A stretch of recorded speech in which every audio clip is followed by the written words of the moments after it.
భాష గారు ఒక్క నిమిషం మళ్ళీ మనం చదువుదాం. ఒక కరాటే కళ్యాణ్ గారు మీకు తెలిసే ఉంటుంది, సినీ నటి, ఆవిడ సీనియర్ యాక్టర్ కూడా. సో కళ్యాణ్ గారు మీతో మాట్లాడతానంటున్నారు. కళ్యాణ్ గారు నమస్తే అండి. ఇక్కడ వ్యవహారం సింపుల్ గా మీకు అర్థమయ్యేటట్టు చెప్తాను.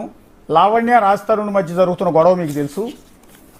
సో ఈ వ్యవహారంలో ఆవిడ పోలీస్ స్టేషన్ చుట్టూ వెళ్తోంది, రాజ్ తరుణ్ కూడా పోలీస్ స్టేషన్కి వెళ్తూ ఉన్నాడు. సరే, ఇది మధ్యలో ఆవిడ సూసైడ్ అటెంప్ట్ చేసింది, రకరకాల హడావిడి అంతా నడుస్తున్న తరుణంలో రాజ్ తరుణ్ తరపున అంటే మగవాళ్ళని ఆడవాళ్ళు ఈ విధంగా ప్రేమ పేరుతో మోసం చేసి ఆ తర్వాత డబ్బులు అడుగుతూ డిమాండ్ చేస్తూ ఈ విధంగా పెడుతుంటే మగవాళ్ళ గోడు పట్టించుకోవట్లేదు, ఆడవాళ్ళతో మాత్రం మీరు వాయిస్ వినిపిస్తున్నారంటూ మగ బాధితుల తరపున ఇవాళ శేఖర్ భాష మీడియా ముందుకు వస్తూ ఉన్నారండి.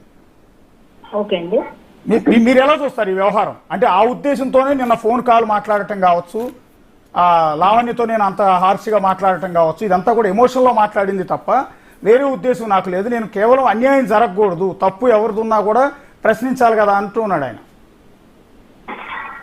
అంటే నా ఉద్దేశపరంగా అండి, వాళ్ళిద్దరి మధ్య ఏం జరిగిందో ఆమె చెప్తోంది, ఆమె చెప్పింది నాకు తెలుస్తుంది. ఆమె వరకు ఆమె వెర్షన్ ఆమె ఇస్తోంది కాబట్టి ఆమె ఏంటంటే మేము 10 సంవత్సరాల నుంచి కలిసి ఉన్నాము, సహజీవనం చేశాము, మేము ఇద్దరం కలిసి చాలా చాలా చెప్పుకోలేని ఉంటాయి మా మధ్య అని మాట్లాడుతుంది ఆమె. నేను విన్నాను ఈయన ఫోన్ కాల్ కూడా.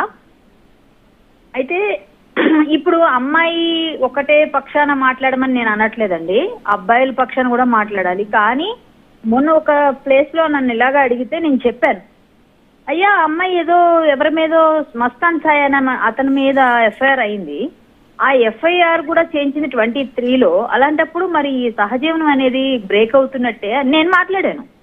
ఓకే, కానీ సహజీవనము చేశారా చేయలేదా, బ్రేక్ అయిందా, ఈ అమ్మాయి ఏ విధంగా కేసు పెట్టింది, అబ్బాయి ఏం అబ్యూస్ చేశాడు అన్నది లేటర్ ఆన్ తెలుస్తుంది. కానీ అన్నిటికన్నా నిన్న ఫోన్ కాల్ విన్నప్పుడు నువ్వు అబ్బాయితో పడుకున్నావన్న మాట ఈయన అన్నారండి శేఖర్ భాష గారు. చాలా ఖండిస్తున్నాను నేను అది. ఎందుకంటే ఈయనకి సంబంధం లేని విషయం నేను దూరి మగాళ్ళ పక్షాన్ని నేను మాట్లాడుతున్నాను అంటూ మగాళ్ళ పక్షాన్ని మాట్లాడండి, తప్పలేదు. కానీ అమ్మాయిని అంత అబ్యూజింగ్ గా మాట్లాడే హక్కు ఇతనికి లేదు. ఫస్ట్ ఈయన పనిష్మెంట్ గురవుతారు. ఫస్ట్ ఈమె వెళ్ళి ఇప్పుడు మహిళా కమిషన్కి వెళ్ళిందంటే అంటే ఈయన లోపలేస్తారు ఫస్ట్. అసలు అమ్మాయికి అంత తెలివితేటలు ఆయన అంటున్నది కూడా అదేనండి. ఇప్పుడు ఆడవాళ్ళు వెళ్ళి నేనేదో అన్నానని మీరు మహిళా కమిషన్కి వెళ్ళినా పోలీస్ స్టేషన్కి వెళ్ళినా మీరు పట్టించుకుంటారు, మమ్మల్ని లోపలేస్తారు. ఏదన్నా పర్వాలేదు, కానీ పురుష బాధిత సంఘం అనేదో అప్పుడు ఆ మధ్య భార్య బాధిత సంఘం అని కూడా మాట్లాడుతుండేవారు చాలా మంది. అలా ఈయన అమ్మాయిలే మోసం చేస్తున్నారు అంటే మోసం చేయట్లేదు అమ్మాయిలే నేను అనట్లేదు. నేను లావణ్య రాజ్ తరుణ్ మధ్య ఏమైందో నేను దానిలో నేను వేలు పెట్టట్లేదు. కేవలం ఒక అమ్మాయిని అబ్యూజింగ్ లాంగ్వేజ్ లో ఈయనకు ఆవేశంలో మాట్లాడడం కూడా తప్పే అంటాను నేను. ఆయనకు ఆవేశంలో మాట్లాడే సంవత్సరం ఈయనకే ఉందండి, ఈయనకేం సంబంధం? ఆమె ఏదో పడ్డారు, ఆ అమ్మాయికి ఏమో ఫిజికల్ కాంటాక్ట్ ఉంది, ఆమెకున్న ప్రాబ్లమ్స్ ఏమో ఆమెకున్నాయి, ఆమె తప్పు చేసిన ఒప్పు చేసిన కోర్టు లా పోలీసులు చూస్తారు. మనం వెళ్ళి నువ్వు అబ్బాయితో పడుకున్నావు, నువ్వు ఇట్లా చేసావని మాట్లాడే హక్కు ఈ శేఖర్ భాష గారికి లేదు. ఆయన గురించి నాకు ఆల్రెడీ నన్ను మాట్లాడిస్తాను, నేను సమాధానం చెప్తాను. శేఖర్ భాష మీకు ఆన్సర్ ఇస్తున్నారండి. కరాటే కళ్యాణ్ గారు నమస్తే అమ్మా. చెప్పండి. నమస్తే. అయితే నేను అన్న మాటకి నేను కట్టుబడి ఉన్నాను. అయితే నేను చెప్పిన మాట కాదమ్మా అది. ఏది నువ్వు వెళ్ళి మస్తాన్ సాయితో ఉన్నావు అని చెప్పి అన్నమాట ఆ అమ్మాయి అన్నమాట. ఓకే, ఆ అమ్మాయి అన్నమాట. నేను అది కూడా చెప్పాను. మీరు ఇప్పటిదాకా అడిగిన ప్రతిదీ నేను ప్రూఫ్ తీసుకొచ్చాను. ఆ అమ్మాయి నోటితో ఆ అమ్మాయి అన్నమాట ఇప్పటిదాకా ఏ మీడియా ఛానల్లోనూ ఎక్కడ కూడా రాలేదు.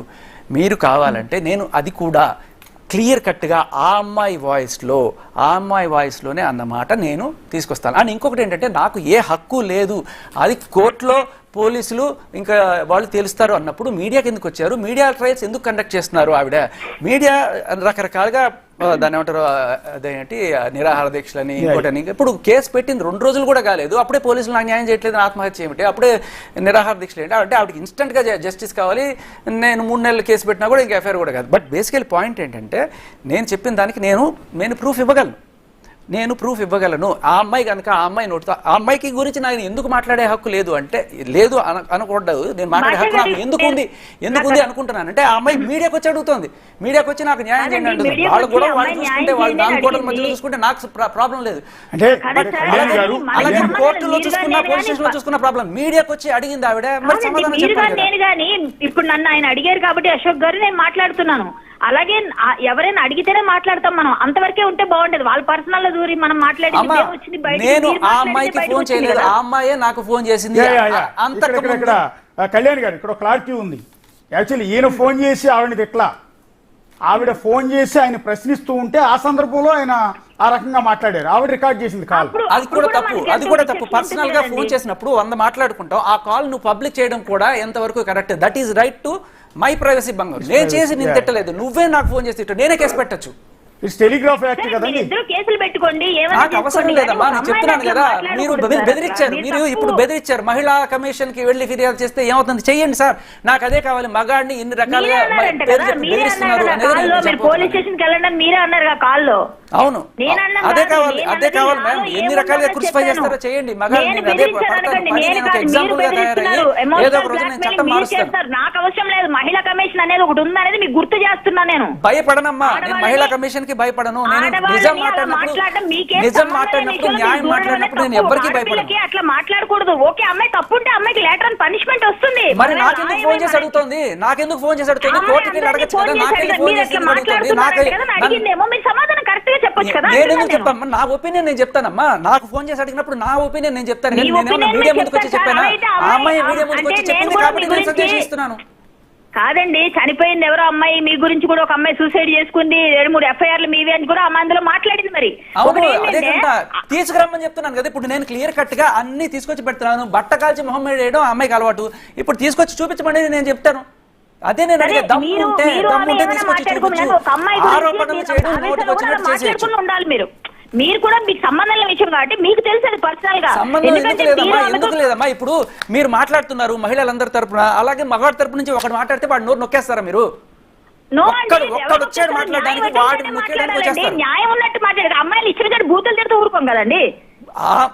మీకు అలా మాట్లాడే హక్కు లేదు కదా మీకు. మీరు ఆ అమ్మాయిని నేను తిట్టిన బూతులు తిట్టడం లేదు ఆ కదా. అమ్మాయిని నేను తిట్టిన ఒక్క బూత్ చెప్పండి అమ్మా, ఒక్క బూత్ చెప్పండి. బూత్ మీరు చెప్పండి. పడుకున్నావన్న మాటే చాలా పడుకున్నావు అనేది ఏ నీచంగా లాంగ్వేజ్ లో ఉంది బూత్ కదా చెప్పండి. పడుకున్నావు అనేది తెలుగులో బూతా? ఏంటండి అది? అయితే మరి వేరే అమ్మాయి ఒకతని దగ్గర పడుకుందంటే అది తప్పు కాదంటారా మీరు? తప్పు వేరు బూత్ వేరు, తప్పు వేరు బూత్ వేరు. మీరు బూత్ అన్నారు, తప్పు. అది ఎవరినైనా అడగండి, తెలిసిన వాళ్ళు ఎవరు మాట్లాడారు. పడుకున్నారు అంటే భూత, పడుకున్నారు అన్న భూత. అశోక్ గారు మీరు చెప్పండి, చెప్పండి సార్, పడుకున్నారు అన్న భూత.